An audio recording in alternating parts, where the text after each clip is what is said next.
Ladies and gentlemen, welcome to Get Valiant number 147, and surprise, surprise, we got another special episode. How you doing, guys?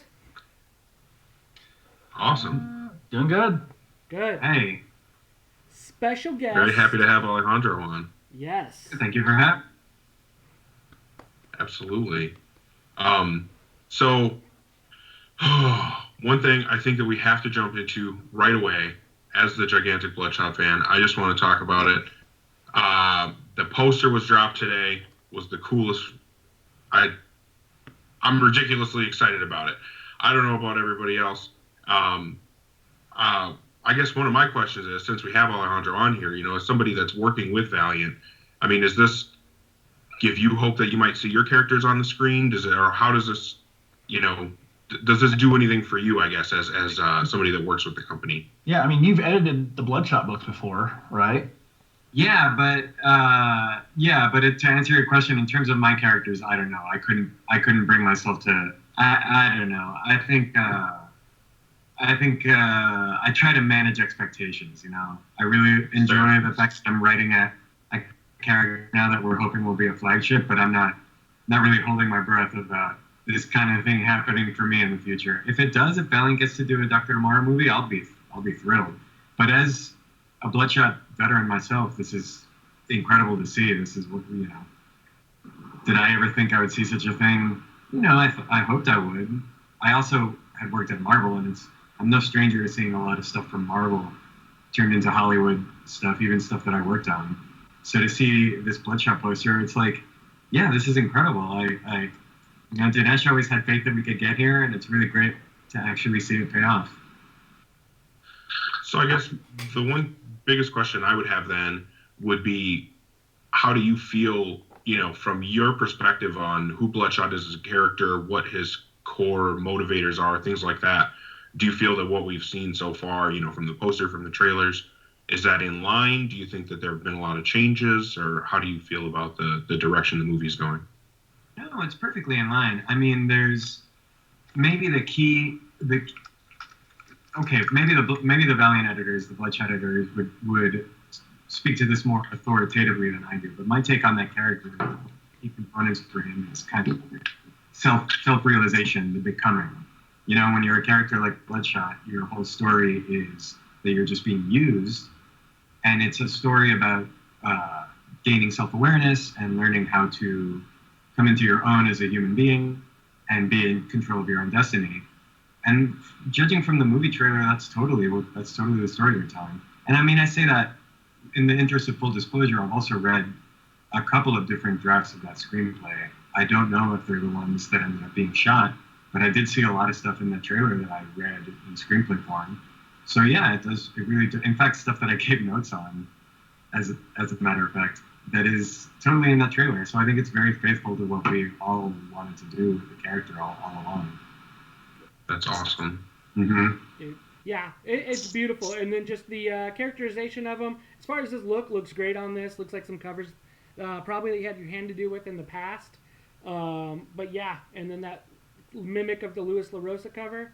But it is kind of cool to have it come full circle now. It just shows that we're getting closer and getting closer. It's cool because it looks like Louis LaRosa and it looks like Nico Cyan as well. Yeah. Agreed. Yeah. Yep. And that Carrie Nord cover. Yeah. So, okay. So we're talking about, your history. You used to, previously to writing for Valiant, you had previous jobs. My question every time that we get somebody on that hasn't been on before is, what's your Valiant origin story? How did you first discover or get into Valiant, whether that was when you started working there or if you're a fan previously? What's your origin story? No, when I was a teenager, I used to work in a comic shop, and that was more or less my origin story for all comics. I had been a fan of comics prior to that, but prior to that, Valiant didn't exist yet. It was pre VH1. But when I was working at a comic shop from ages like 14 onward, all through high school, I was reading everything that came across, the sales counter, pretty much everything I could get my hands on. Practically spending my entire salary handing it back to the company shop anyway. But during that time was when Valiant launched. If I remember correctly, you guys would remember better than I do. What year did VH1 launch? 1992. What's that? 92. Oh, really? Okay, then it had already launched by then. It's hard to remember. It was a long time ago. We're talking about almost 30 years ago. Yeah. Yeah. Many years ago. I was a child working in a comic shop, and I used to read a lot of Marvel and DC and a lot of Image and a lot of Valiant, because a lot of that stuff was just moving, it was the 90s, and that's the stuff we were selling. And some indie stuff, a lot of indie stuff, and direct market 80s stuff. I was a big fan of Flaming Carrot. That's actually the t-shirt I'm wearing. So during that time, I remember I was a big fan of original Exo Manowar. I was a big fan of Ninjak. Those were some of my, and Harbinger. Those were some of my early go-tos. When I left that job, I pretty much stopped reading comics altogether. And that, we're talking about like during the Acclaim era, but that was like I left to go to college, and I kind of stopped reading comics in general, Marvel, DC, anything, not just Valiant. And then it wasn't until in the early 2000s I started working at Wizard magazine. And that's when I started to get back into a lot of comics after something like a 4 or 5 year break, 6 year break. And funny enough, at Wizard magazine, at Fred Pierce, who I would work with again years later at Valiant. And when I was working at Wizard was also when I met Warren Simons, who I ended up working with at Marvel, and then again later at Valiant. So that was kind of slowly, like, that was the path that led me back to Valiant in the BEI days and the relaunch days. Yeah. Awesome. So you're coming into writing a brand new title. I mean, this is brand new for BEI, but the character had existed previously. Did you feel like you needed to go back and I know you said that you weren't really reading during the Acclaim era. Did you feel like you had to go back and reread all of that stuff, or did you feel it was better to come into this, with a blank slate and kind of create your own thing? Well, there was stuff I read at the time when Quantum and Woody and Dr. Tomorrow came out. I was still at my comic shop job, so I read those in the day, and then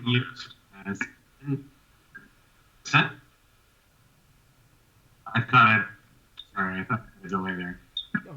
Yeah, then when I was an editor at Valiant, there was a lot of stuff I read then just because we were doing all the new stuff, we were reading all the old stuff, and we weren't just reading all the old stuff pertaining to what we were already doing. We weren't just rereading Harbinger and Exo and Shadowman over and over again. We were also rereading like anything that we might find an angle into or a hook in or something. So many times at Valiant back in the day, we would talk about, has the time come for Dr. Tomorrow? Are we going to do Trinity Angels? Is it time for Troublemakers yet? There was a lot of that. There was a lot of like, when are we going to start approaching some of these different properties? So yeah, I read Dr. Tomorrow in the original launch, in the original release. I read it again during my Valiant years.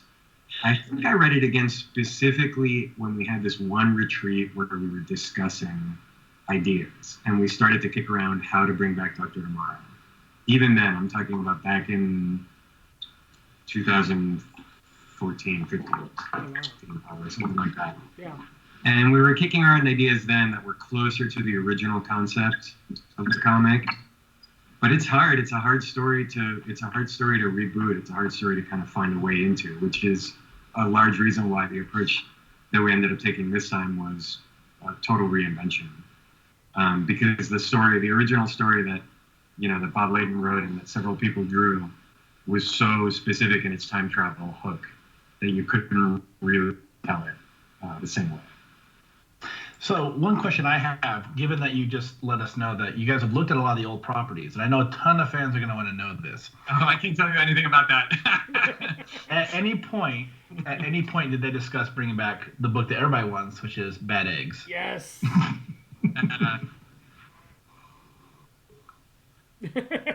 Can't talk about it. I was the editor of, you might recall an issue of Unity number 25.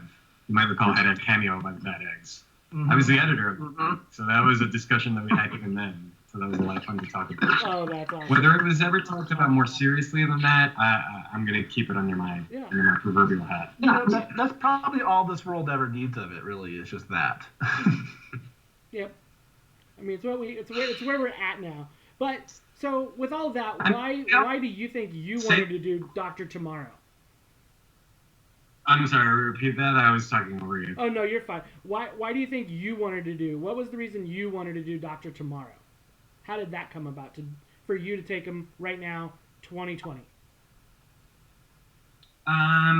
In large part was because the character and the core concept lend itself to something, and then there was the kind of story that Robert and Drew and Fred Pierce wanted to do, and the kind of story I wanted to tell. I'm talking about three different veins here, like what the Dr. Tomorrow or story is about in the original iteration, and the kind of comic that Robert and Fred and Drew and the rest of the editors there wanted to do right now, whether it was Dr. Tomorrow or something else, and the kind of comic I wanted to do, all kind of dovetailed in an idea where, you know, Robert and I were talking, and he said, we want to do XYZ, we want to do this certain kind of character, we want a character who will fill a certain niche in the universe that we don't have right now. Also, in addition to that, we want to reboot Dr. Tomorrow, and those might be the same. Like that character that we want and the Dr. Tomorrow reboot might be the same thing. And I came back with like, well, here's an idea, and it was basically like I pitched the ending of the comic, which of course I can't talk about. And then the whole comic that we're doing now is just like the story that will get us to that place to put that character on the table, to make that character a permanent addition to the Valiant universe, hopefully. Yeah. Having us read the book, which we enjoyed, that's one reason why we love having you on right now too. And you can tell that you've had this history with Valiant being an editor before, because the intertwining of entering him into the Valiant universe, like boom, page 2, we get to see some awesomeness, which has been out there, so there's no spoilers there. So which one were you most happy to kind of throw in there and work with? I mean, of the characters that are in that opening sequence, it's funny because when I wrote those pages in script form, I put in a lot of specifics. I said, let's show A, B, and C. You know, I basically listed characters, but at the same time, I also said, let's get everyone that we could possibly fit in. Like, basically, I was like, let's get everyone. And I don't know if this is a story spoiler to talk about, but like that, you know, the hero and the villain here, Dr. Tomorrow and Hadrian, are universe-hopping characters. So that opening sequence is not actually the Valiant universe. It looks like the Valiant universe.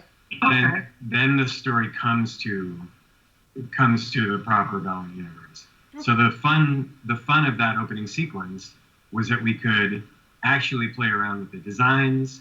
We could use characters that we've never seen in the Valiant universe before.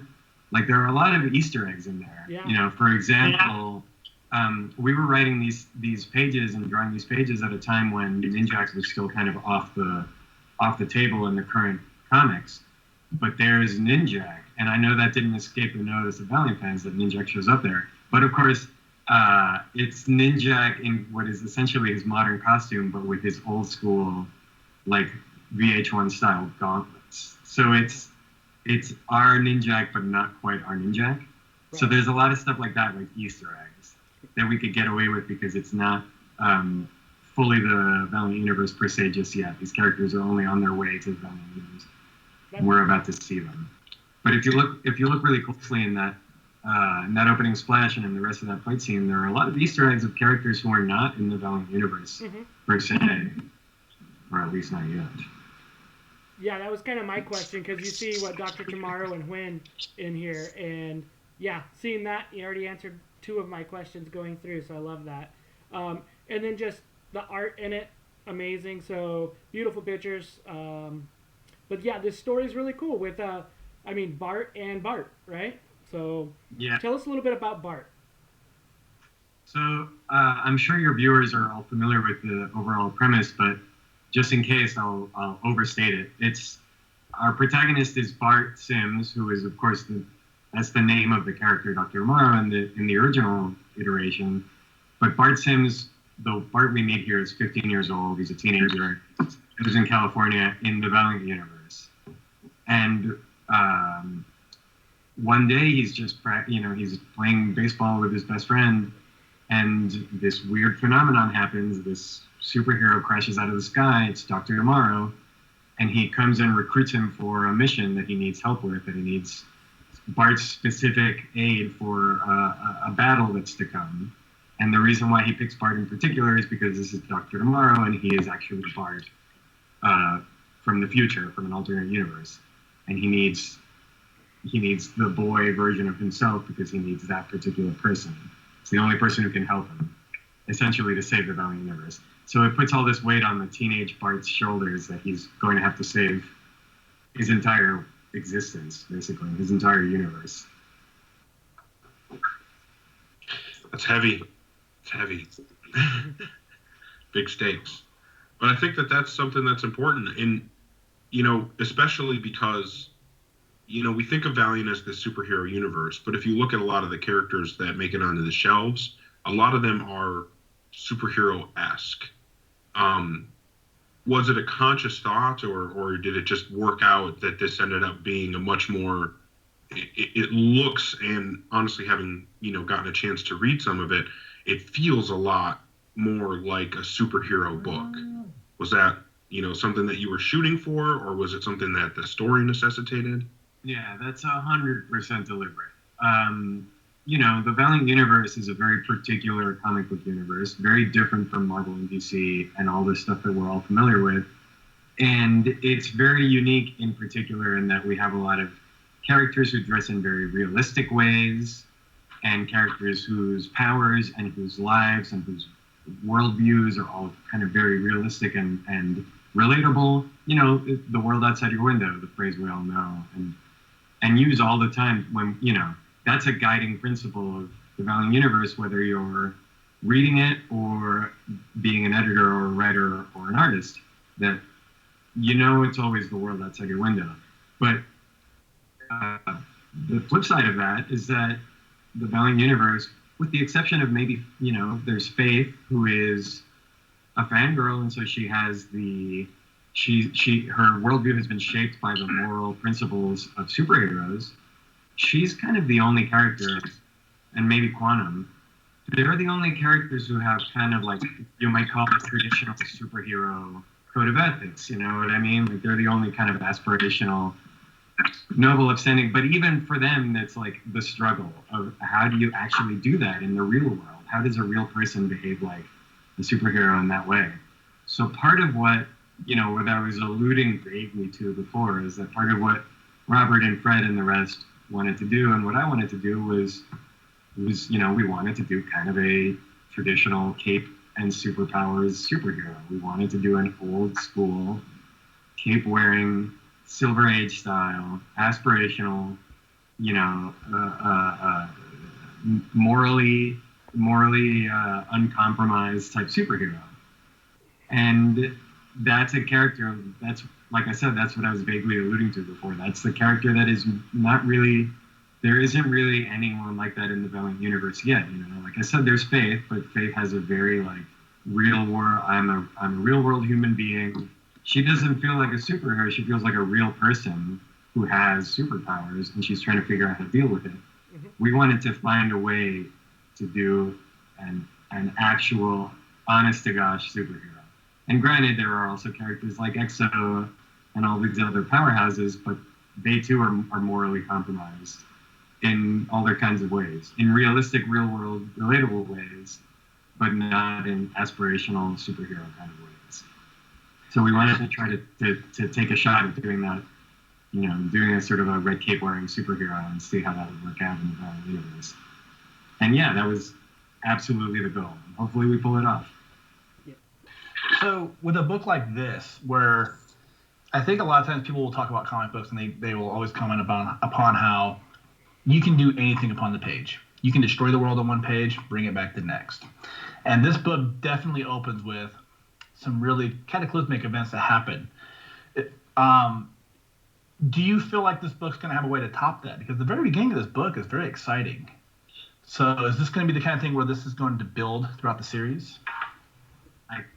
I'm sorry, I just can't answer any of those questions. You don't have to give any details away, but it absolutely does build throughout the series. Yes, the stakes get high. If you can believe it, the stakes get high. In the very opening pages, the entire universe is at stake, and later in the comic, the stakes actually do get higher. How in particular, I can't tell you. I can't give that away. Right. But yeah, it's a story of Bart, and it's about 15-year-old Bart with the stakes that will absolutely make or break his entire existence. And yeah, that's anything else I tell you. Fair enough. Mm-hmm. And I mean, I think when you read it, it's completely unexpected. I hope it's going to take some twists and turns that people aren't going to see coming. I hope, if I've done my job well. But at the same time, when it all plays out, I think it's really going to make sense. It's really going to serve that kind of superhero niche that we're trying to go for. In the few that we've saw, without spoiling, I love the twist. I love the tie-ins, and I applaud the accessibility of this book, and yet the continuity of it, or having fan service for wanting the big Valiant universe. So, I applaud that. So I don't know if that's much of a question, but good job. And and then just, I love the superhero aspect of it. Dr. Tomorrow, my girlfriend's son, he hasn't read Dr. Tomorrow, but it's his favorite superhero just by the name so far. It's super cool. Yeah. And it's a great, real old school feeling, sci-fi superhero kind of name. It's a terrific name. Yep. And then I saw the promo of the baseball. So that was pretty cool. And I want to see what you can say about Dr. Tomorrow and baseball, and Bart and his love for the game, and maybe your love for the game. Yeah, I mean, it's funny. I'm maybe 90% sure of this. I can't remember offhand, but in the original Dr. Tomorrow, there's some allusion to him having been a football star, if I remember correctly. It's something that's mentioned, that Bart Sims had been a football star. So when I started to outline this story, I kind of pulled that in because I was doing a high school boy, I wanted to put him in teen athletic programs, school sports. So my first thought was, I'm going to have him be a football player. And I don't know, I'm sure I'm going to get jeered for this, especially right before Super Bowl Sunday, but I'm not much of a football fan. Sorry, whatever, I'm indifferent to it. I feel indifferent about football. So I started to write a character who was a football player, and almost right away I was like, this doesn't do anything for me. Plus I don't really know anything about the sport inside and out, so I can't really write about it in any kind of knowing way. So then I was trying to figure out what other sports Bart should play.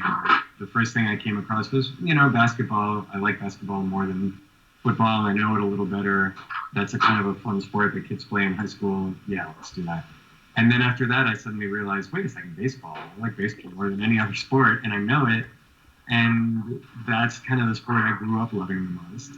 And not only that, but when you get to know the characters, the fact that they are ball players kind of suits their personalities. Bart and his best friend Gretchen both have different personalities that suit what they do on the team. They're the kind of players they are. Right. So I started writing stuff like him. And then, lucky coincidence, it turned out that Jim, who's drawing the comic, is a huge baseball fan.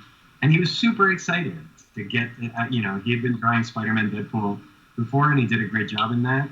But he really wanted to draw, young characters, and he was so excited to get to draw baseball.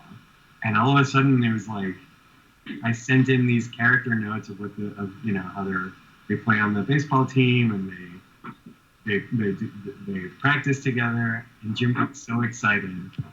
And I was like, oh, terrific. Yeah. I struck a nerve. This is great. And there's nothing, in a collaboration, there's nothing better as a writer than when your artist is super excited for what you're doing together. So for me, that was the best encouragement it could be. I could provide him exactly what he needed. Yeah. That was great. And that's Very awesome. stimulating. And baseball is such a statistic sport and just like the numbers sport, which gives more of that scientific feel that I believe we're getting with Bart. So it kind of did happily play its way out right, in my opinion, with that. So that's awesome. And I wish we could talk more like issue number 2, because there's some stuff I want to talk specifics, but I can't. Dang it. So Yeah. I can allude to it without. So there's a whole baseball. There's a whole piece that advances the plot, but which actually revolves around a baseball. Yeah. And the funny thing about that scene in issue number 2 is that I never would have even thought to write that scene that way, except for the fact that Jim wanted to draw more baseball. That after we did the pages in issue 1 with Bart and Gretchen practicing, I sent them a note where I said, keep them. The next issue is going to open continuously from the first one, so keep them dressed the same, blah blah blah. And he said, "Great, I can't wait to draw more baseball." And I said, "Oh, there wasn't going to be any more baseball. We're just going to have them in the same outfits, but you know what? I'll figure something out." And then I went back to the drawing board, and I could figuratively, of course. And I sort of thought, like, oh, how can I give Jim more baseball to draw? And there was a whole set piece where I needed the plot to be advanced in certain ways, and I was kind of struggling with it. And now the idea of setting it at a baseball game made it super, super easy, and it made it work really, really well and organically. And I don't know, I don't think I ever would have had that idea had it not been for trying to do what Jim wanted to do. Yeah. And for me, that was the most exciting part of collaboration. Yeah. Working together with Jim actually made the comic come together a lot more easily than if I had just been writing it actively. Well, and I'm just curious about the fans in the stands there, because there's 2 guys that look very familiar in that, and so. You know who you should ask about that? Robert. Okay. Yeah, Robert has a friend who's a big baseball fan, and he wanted to do an Easter egg where one of those guys looked like his friend. So I know you might be inclined to think that one of those guys in the stands looks like me, or that they look like me in part, but that's actually not the case. That's just a coincidence. I think one of those guys is meant to look like Robert's friend. Nice. But that's just the beauty of comics, is that because the drawings, anybody can relate to them. Drawings are less photorealistic than a photograph would be, obviously. So anybody could kind of see themselves in a lot of different characters. Yeah. So yeah, I could pretend that guy in the stands is me. It's close. It's close. But it would be funny if the characters are me and Robert, the characters in the stands, because one of them is very credulous and very gullible and very excitable, and that's the character who sort of looks like me. And then the other character kind of looks like Robert, and he's far more cynical and negative. But that's not actually what our relationship is like at all. In fact, it's usually the negative one. But it's just a coincidence that it looks like either of us. It's not meant to be. So I'm wondering what it was like to, as we've discussed, you worked at Valiant as an editor, and now you're working at Valiant as a writer. What's it like to be on either side of that? Do you have one that you prefer, or how does that work to know both sides of it, to be on one side or the other?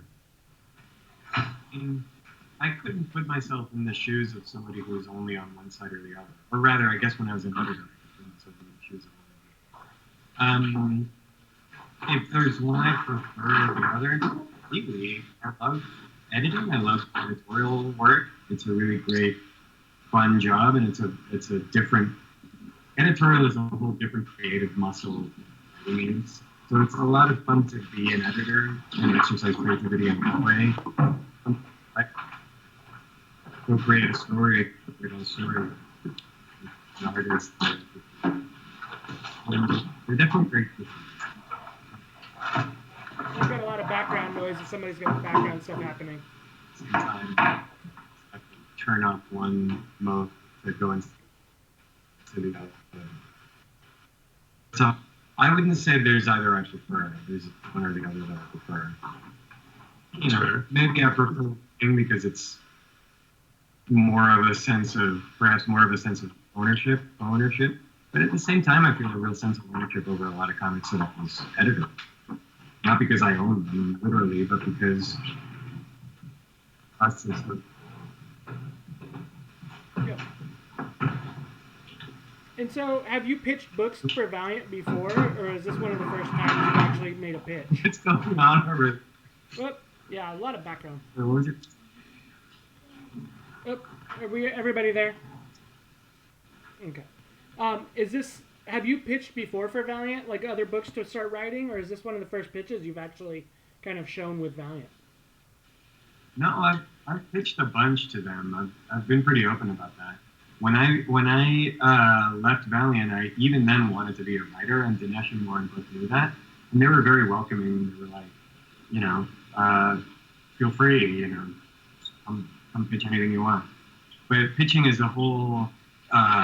It's a game of odds, and it's like if you compare it to baseball and you're a batter, it's like you have to find a hole to, you know, get that line drive into the outfield, because 9 times out of 10 you pitch something, and funny, the verb pitch comparing it to batting is very confusing. But most of the times that you pitch anything, it's like, hey, I want to do something with character X, character Y. Well, we're using them in a team book, or they're going to be in an event in a few months, and so that doesn't really work right now. They're not really on the table to be used in that way. Or, you know, sometimes I would pick another character and they would tell me we actually don't want to do anything right now. We're keeping them in the drawer for the time being, or, you know, all sorts of things like that. So at different times in the past, I had pitched different random ideas, different characters I've been wanting to play with. They were always in use somewhere, and that's, you know, that's just the way it goes. And you just have to keep trying, you know, keep a relationship open and keep trying.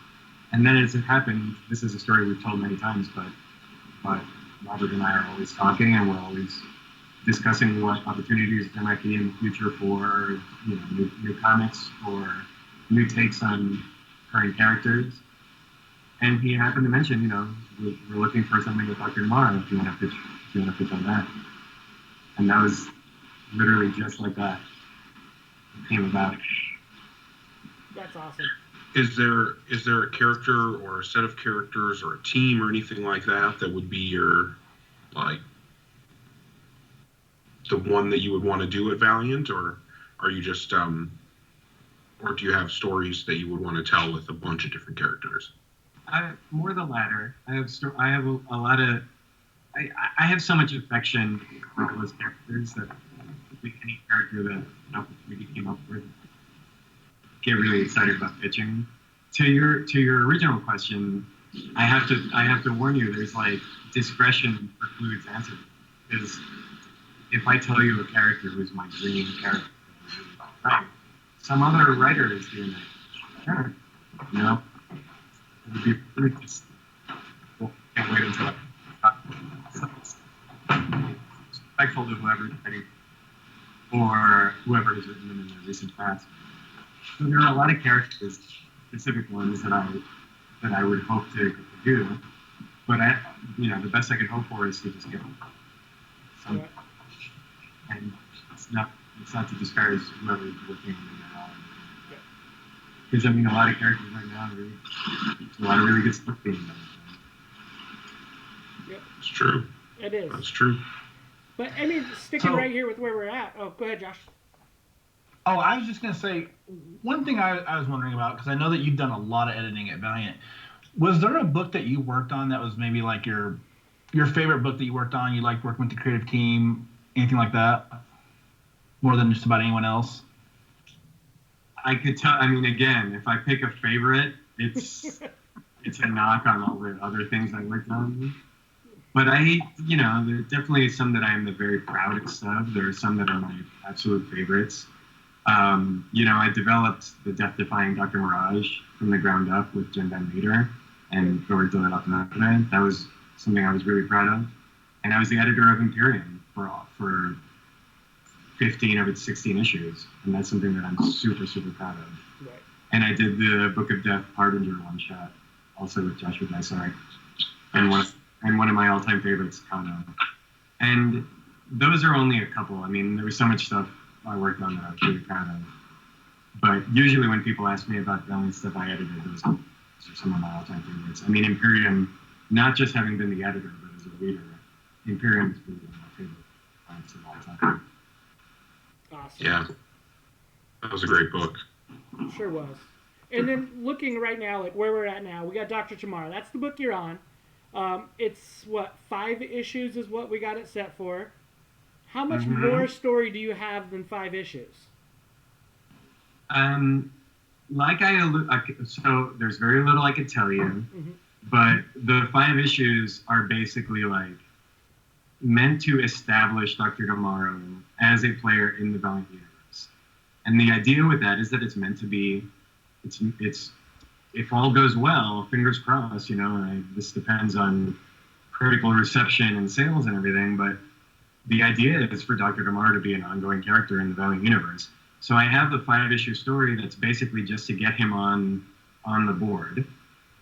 And then Robert has already said this openly, so I'm not nervous about blowing it. But I've already pitched, like an ongoing story after that. At the very least, starting with the 12-issue 3-act maxi series. And I'm really, really, really hoping everything goes well and we get to do that, because that will actually be the story that, if these 5 issues are there to get Dr. Tomorrow onto the board and establish him and, introduce him to the Valiant universe and, get Mila and Exo and all the other characters to meet him. After that, then he's, if we get to do a Dr. Tomorrow Volume 2 or whatever it would be called, issue 1, that's when he knows Capshaw, he knows Ninjak, like, where do you go from there? So that's a story that I would be really, really excited to get to. But these 5 issues are basically just getting him on the board. He literally meets everyone. By the end of these 5 issues, you'll see he knows Capshaw, he knows Ninjak, he knows Exo and Bloodshot. He knows everyone now. He's fully a player in the Valiant universe. What comes next? And yeah, then I just hope we get to tell that story of what comes next. Nice.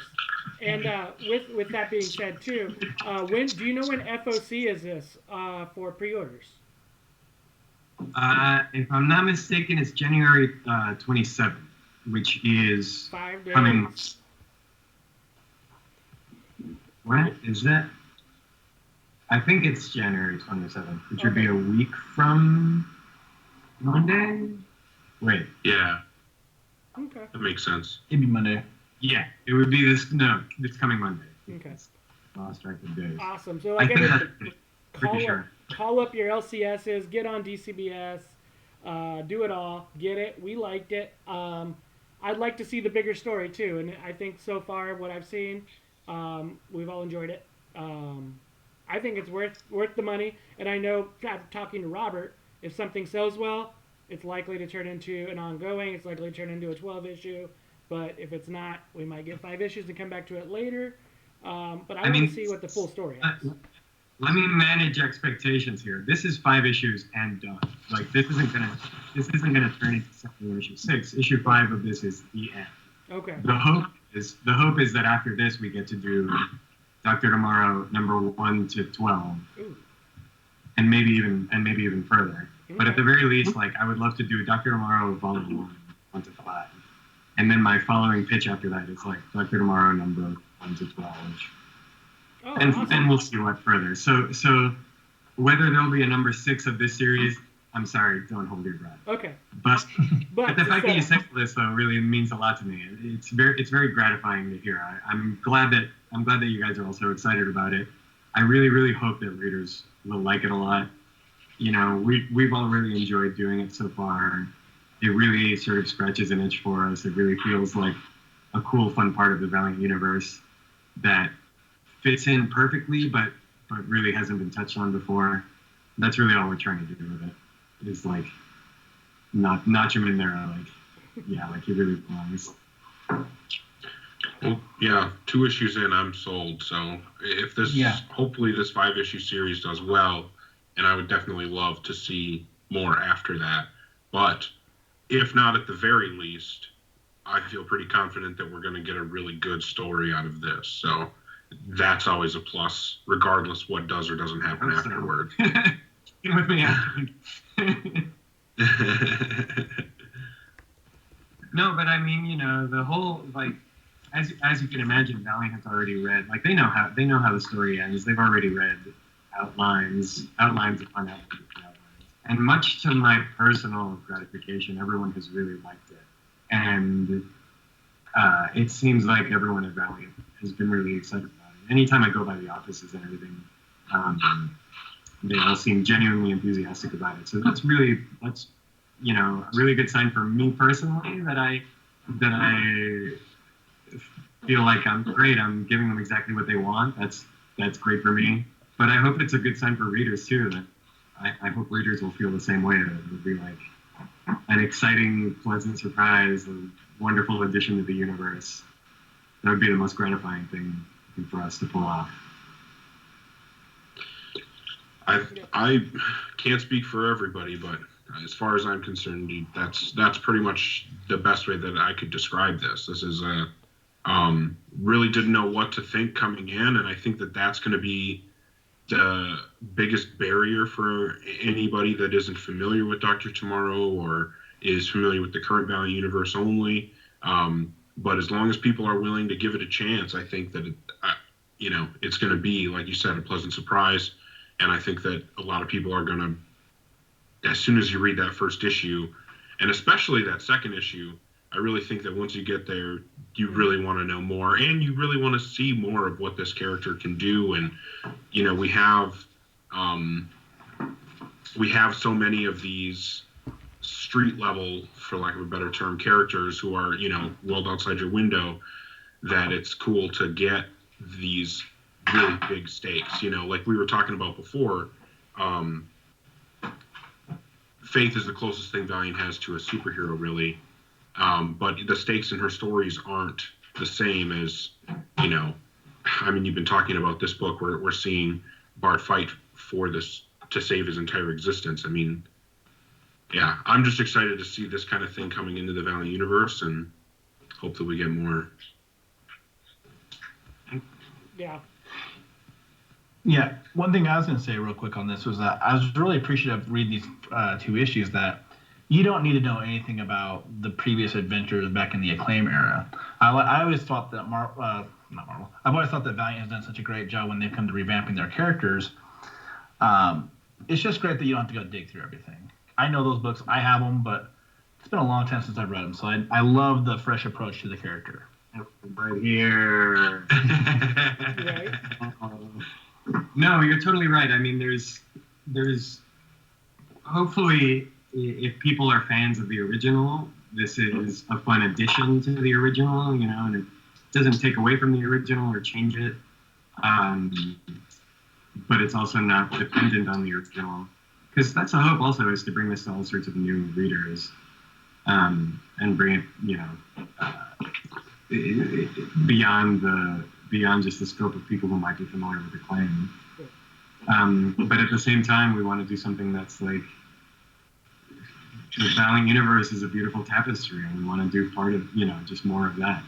Which reminds me of something, actually alluding to what you guys were talking about earlier, is a lesson, you know, when I worked at Marvel with Warren Simons, he trained me, and a very important lesson he always taught me was how to use continuity in a way that contributes to stories, but without really making stories like forbidding or unwelcoming. Like, a poor use of continuity makes a story completely impenetrable and confusing. But if you use continuity as a tool in your favor, you could just instantly bring a reader into a story that's really rich and three-dimensional and layered. And so that's, you know, as a writer and as an editor and everything, that's what I try to do. I think that's got to be a tough line to walk. I can't imagine. Well, you know, the way that Warren always put it was that he always explained it with a hand gesture. But basically what he was getting at is that continuity should be like a road that you advance down, and it shouldn't be like a Jenga tower that you're building up. Because the higher you build up your little Jenga tower of continuity, the more precarious it's going to become, and the more it's liable to topple at the slightest complication. But if you're just using continuity as sort of like it's the road that you're traveling upon, then you can just keep moving forward and building on that continuity and enriching. And so that's like I said, that's what I try to do. That's the lesson I'm taught. That's awesome. Was there any conversations you had with the original creators at all? Bob Layton, Wade, Braithwaite, any of those guys? Not directly. I've had relationships with them I've worked with all of them previously, or maybe not all of them, but Bob Layton and Doug Braithwaite and some of the others who've been involved, like Alex Maleev, for example, drew an issue of the original series. But we never talked about it directly, but I know Robert has been a focal point in communicating. He's been like a real fulcrum between this take and talking with Bob. And Robert told me something really, really interesting, which I can't tell you about in detail because it's a huge spoiler. But Bob apparently had an idea for his original ending for the original Dr. Tomorrow series from Acclaim. The way he actually wanted to end it was a very specific twist, very specific spoiler, which without even knowing it, when we were developing the series, without really knowing it, we kind of come to something similar. Not identical, not similar in service terms, but similar like in a thematic level. Sort of like not the same, but echoing. Okay. Or as George Lucas would say, it rhymes. And that was really gratifying to find out about because it's cool to be doing a totally different take on a character. My hope all along was that even though this is a totally different take than the Acclaim version was, I still want to be true to sort of the core concept of a character in certain ways that I don't want to spoil. And it's fun to find out that even beyond what we knew, unbeknownst to us, there were similarities there after all in the ultimate kind of end game of the character, so to speak. Nice. So that was a lot. Yeah, I don't think that there is a better confirmation than that you got the core of the character, right? I mean, the fact that you're coming to a similar conclusion, that seems like the best confirmation you could get that you really understood what the character was about, even though you're not writing the same version of the character, but you still stay true to what the character was intended to be. I don't know. I think that's really cool. That's a really interesting tidbit, and If I can, to go back to your earlier question about how editing is compared to writing, I don't really mean to pat myself on the back here, but that's a skill that I think you'll learn as an editor.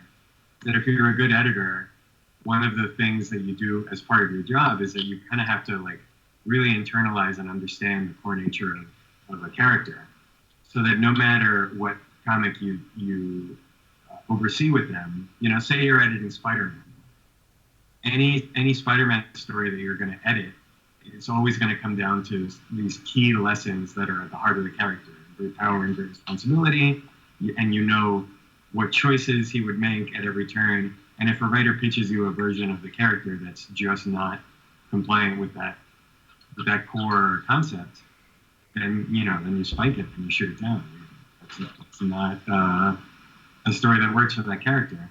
So I think with a thing like this, like I said, I was trying to reinvent Dr. Tomorrow completely, but I read the original comic a lot, and I sort of tried to wrap my mind around what the character was about at a core level, not on the surface level, but at the thematic level.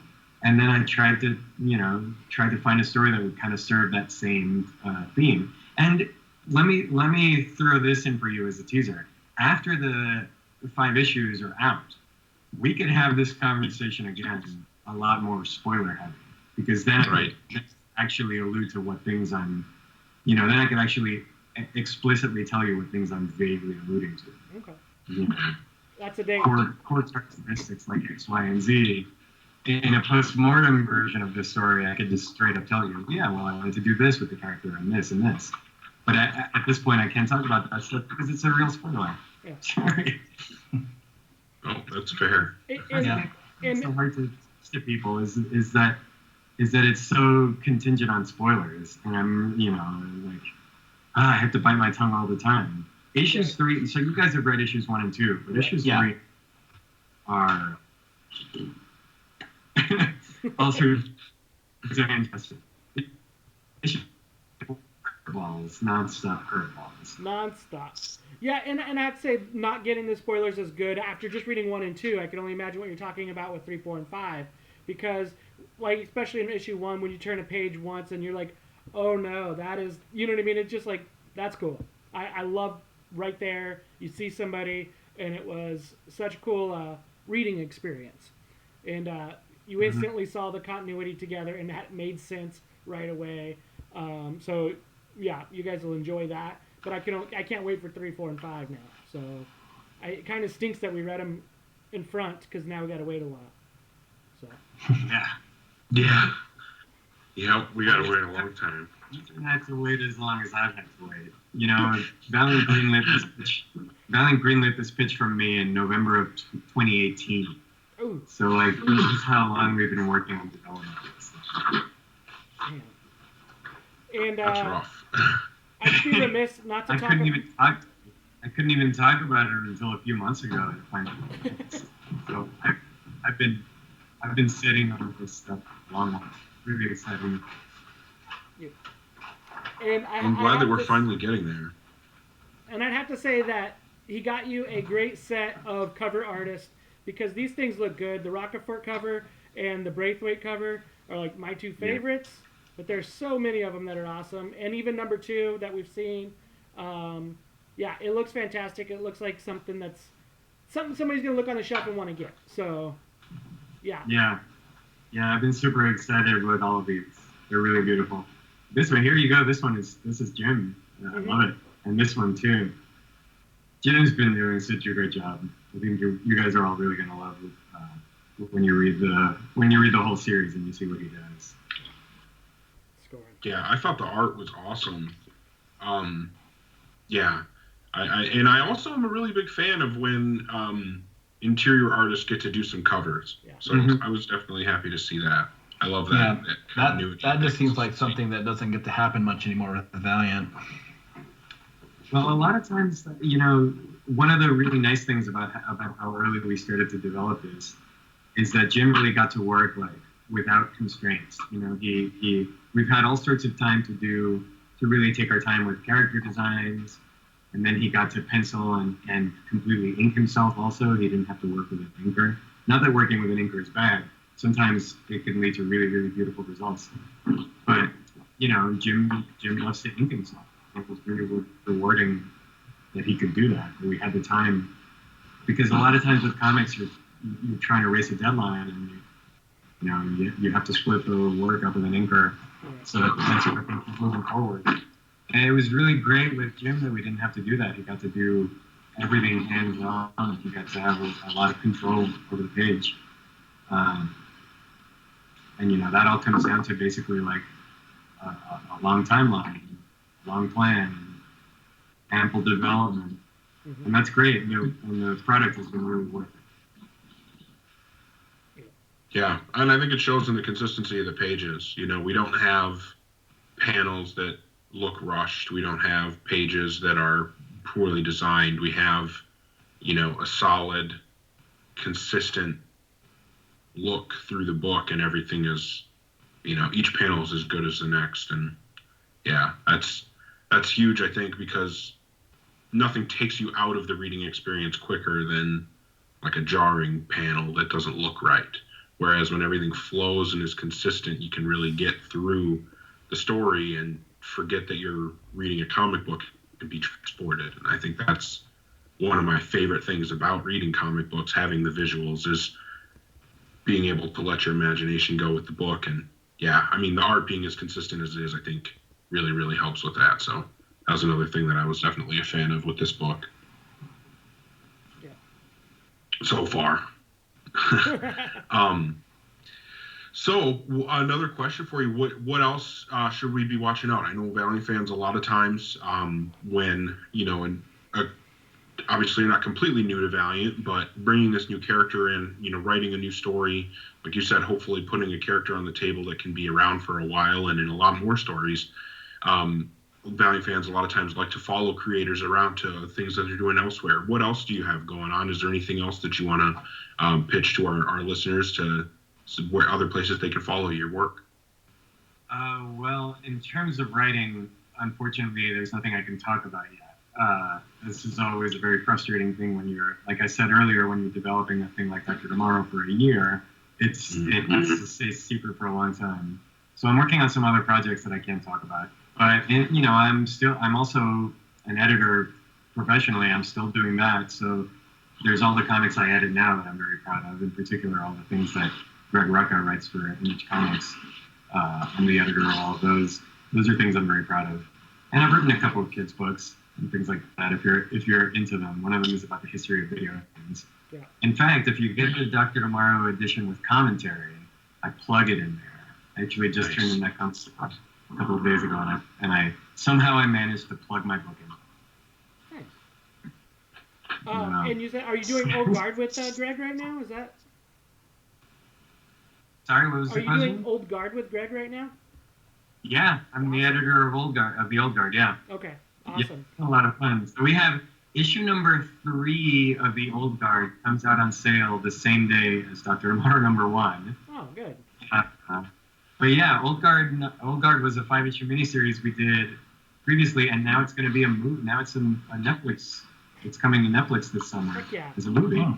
Greg's doing good stuff right now. Stumptown is doing great. That show is doing great right now. So good for him. Yeah, it's been so exciting to work on all this stuff, and the other comics that he writes are like in development, and that's not a secret that I'm blowing. That has been announced that other comics of his have been optioned. But hopefully in the near future we might have some more exciting other comics coming to screens. But yeah, again, that's exciting though, either way, and definitely something that people should know to watch out for. You know. Mm-hmm. And right now Valiant's got some great stuff coming out. Like next week they got number 1 of Quantum and Woody number 1, and we're gonna get J-Rob on, the Woody cosplayer. So enjoy Valiant with Quantum and Woody number 1, and let's get some comedy going. That's gonna be great. So again, Valiant's doing some awesome things. So this is number 1. I'm really excited for this one. Yeah. I love Quantum and Woody. I love Christopher Hastings, and I love Ryan Brown. I'm really excited about this. I can't wait to read it. I think I've read at this point. Maybe you guys have read more of it than I have. I've only read the previous. We've read the first issue. That's all we've gotten. Yeah. Well, that's more than me. I mean, it's like an ask on Twitter, Heather. There's this guy, Greg Katzman and Robert, that you need to talk to about getting that in order for you. Again, let me write them down. Yeah.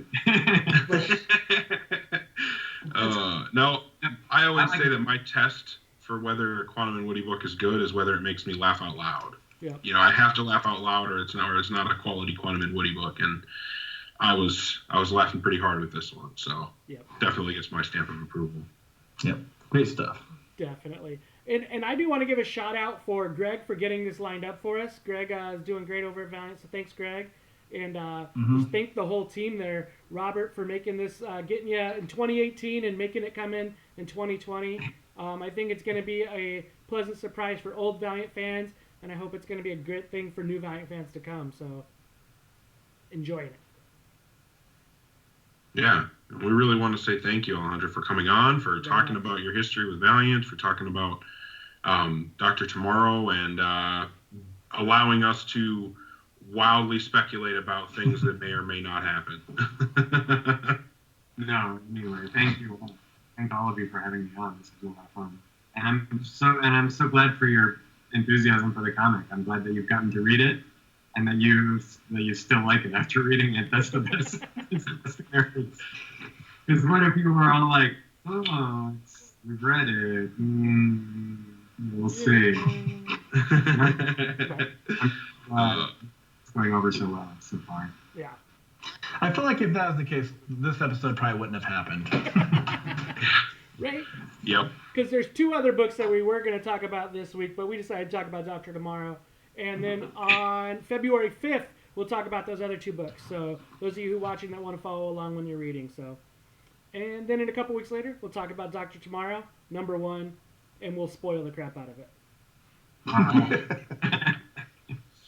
So ready.